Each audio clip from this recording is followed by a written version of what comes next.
If you spend any time at all online at the moment, you'd be forgiven for thinking it's a terrifying time to be an air passenger. Boeing in particular has faced a slew of claims about the safety of its aircraft. Several whistleblowers have raised concerns. A series of high-profile incidents, including a door blowing off an Alaska Airlines flight in January, have caused understandable concern. And yesterday, a British man tragically died of a suspected heart attack after a Singapore Airlines flight hit severe turbulence and plunged 6,000 feet. So should we be alarmed? Well, there's no one better to ask than CNN star and aviation mega brain, Richard Quest, who I haven't spoken to in many years. Richard, great to see you. Good to see you, Piers. It's a fascinating story, this one, of the Singapore flight, because in essence, it could happen to any one of us that flies.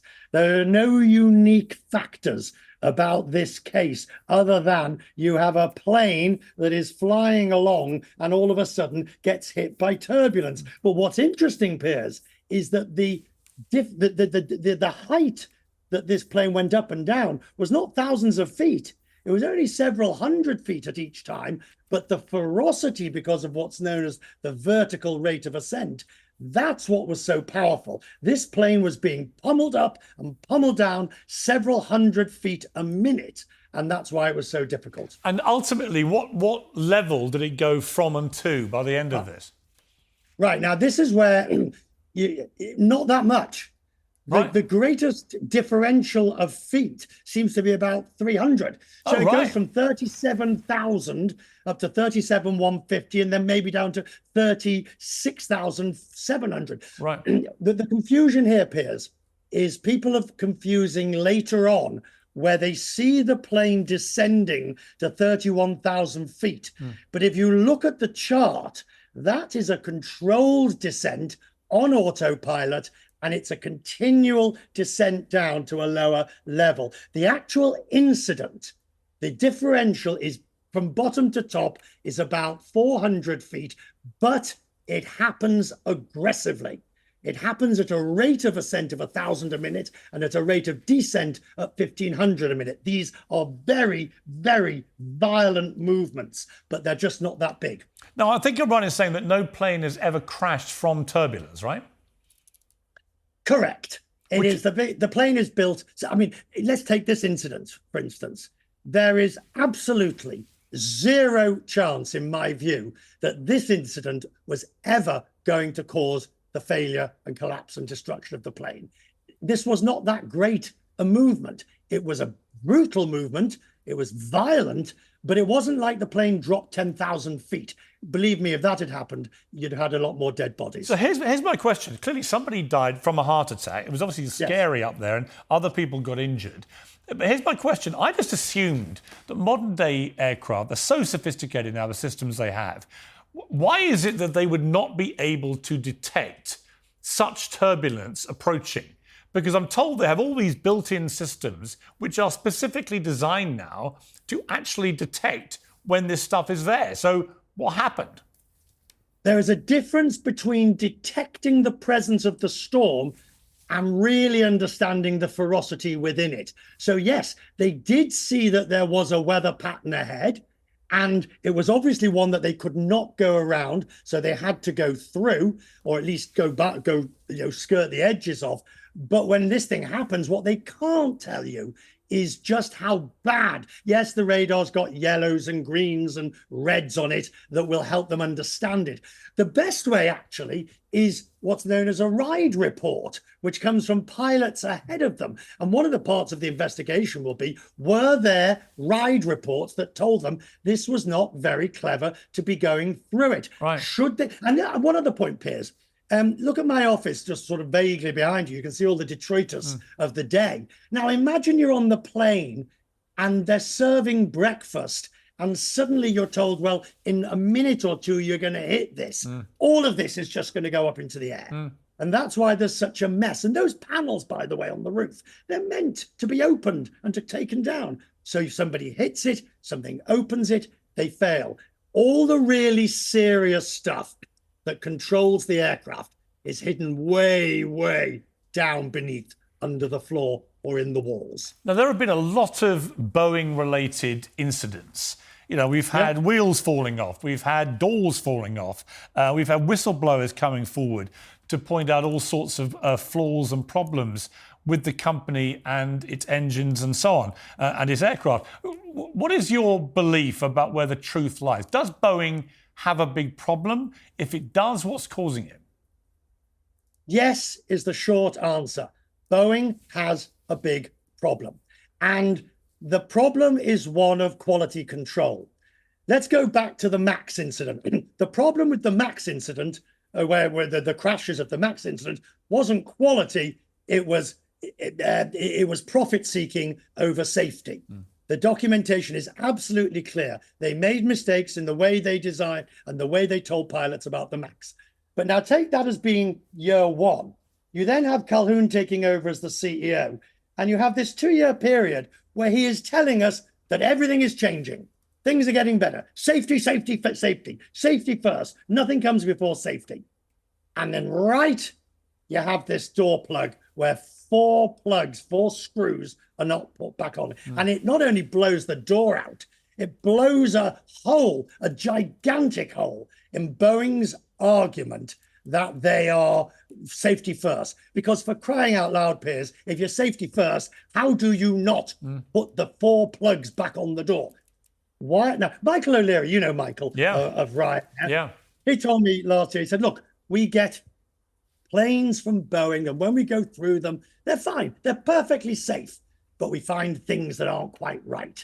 This isn't being, this isn't that. Something has been left on, blah, blah. Nothing terribly significant or serious, but we find we have to put it right. Alaska was an egregious case of that. And now Boeing doesn't have, Piers, Boeing does not have to convince me that it makes brilliant, bloody brilliant planes that fly beautifully and are fuel efficient. It has to convince us all that it can make those planes so that 6 months later it doesn't have to go and repair them. You see, my parents don't fly at all. My mother's flown like once in 25 years. She's terrified of it. I've never had any problem. I hate heights, funny enough, but I've no problem flying at all. But I've got to say, the more of these things that happen, the more slightly twitchy you get. And what you just said is not massively reassuring, because I always think it's like if the little things start to go wrong, you always assume that inevitably there's a mindset issue that could lead to a bigger thing going wrong. And that's exactly the sort of, I mean, you're talking about dog bites baby syndrome that we have in journalism. You have one incident and suddenly you have millions of incidents, and they were always happening all the time anyway, but suddenly you're seeing them all. And this is really, I think, where we in the media have gone slightly a bit off beam. Let's take United. I mean, United has had a series of incidents, but those incidents were happening anyway, and they weren't that serious. But it did raise the question, which is why the FAA got involved, and which is why United took the measures that it did, and which is why United is now told, yes, you can take new planes again. You can carry on expanding, because there was nothing systemic. That's the word you need to focus on. And in Boeing's case, there was something systemic at MAX. Arguably, there has been something systemic on quality, and that's what they have to address. But thank goodness, there are 1,000,001 people and processes between when the plane is handed over from Boeing to the airline to when you and I actually get to sit on it and it starts to fly. Is it safer to fly now than it's ever been, do you think, just notwithstanding all this? Oh, completely.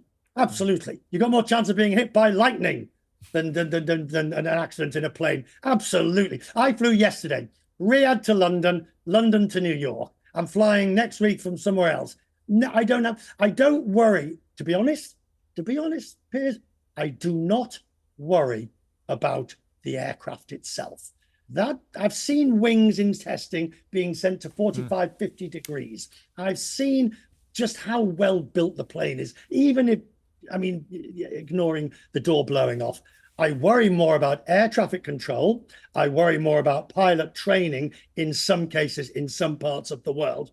And I worry about all the ancillary parts that make it. But I do not worry about the actual plane falling apart. It is the least of my problems. And this incident yesterday on this Singapore Airlines flight, as a result of what happened, as a result of the fact somebody died, are they going to be modifying planes now to try and avoid this recurring in the way that it did?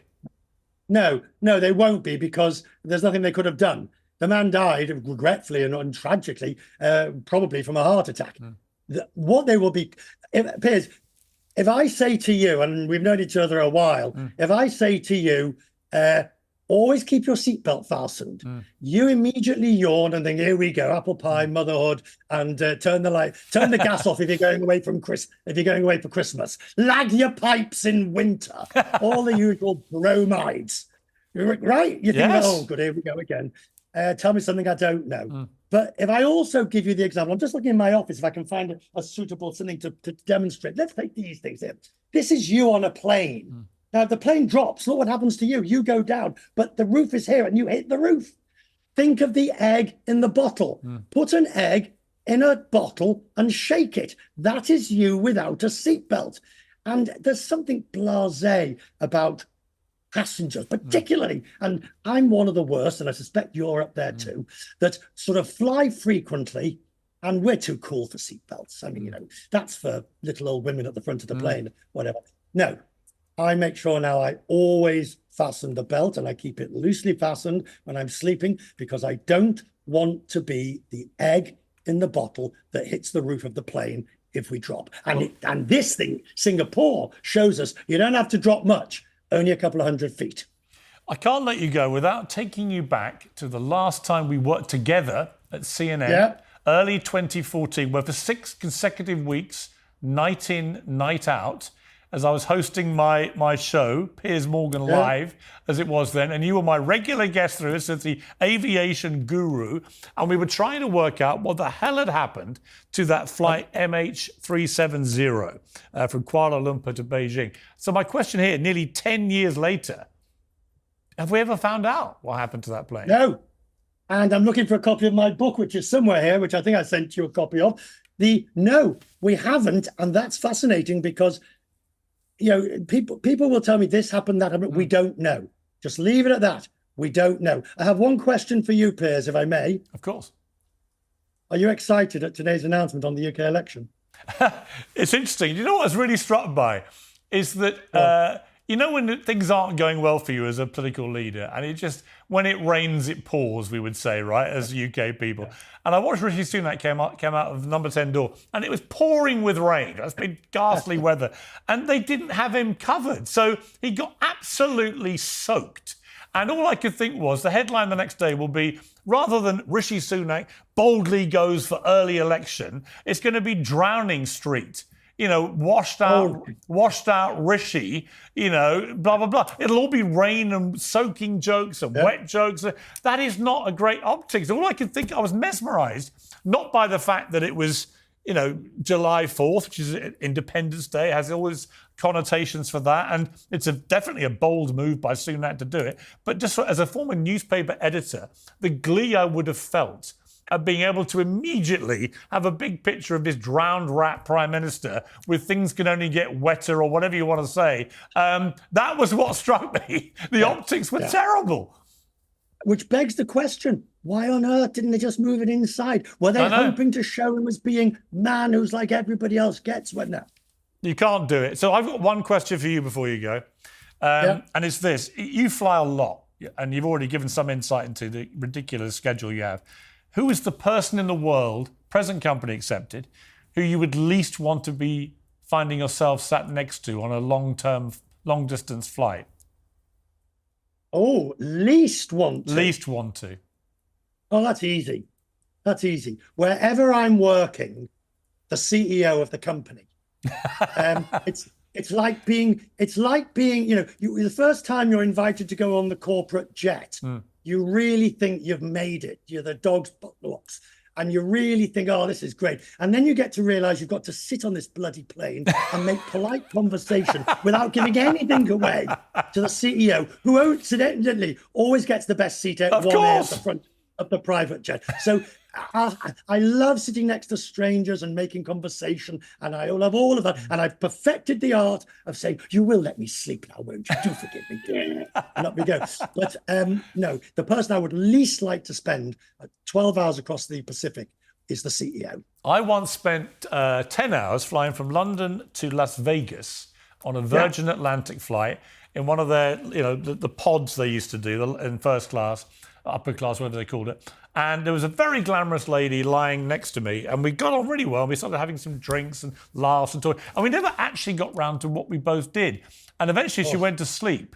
And one of the stewardesses came on and went, "You're getting on very well with Shania." I said, "Shania?" And she went, that's Shania Twain." And we'd been speaking for 3 hours without me ever clocking that she was, at the time, the biggest country music star in the world, on her way to the Country Music Awards in Vegas. So you never know on a plane, is Absolutely. my thing. You never know. Richard, great to catch up with you. Thank you so much. Anytime, Piers. Anytime.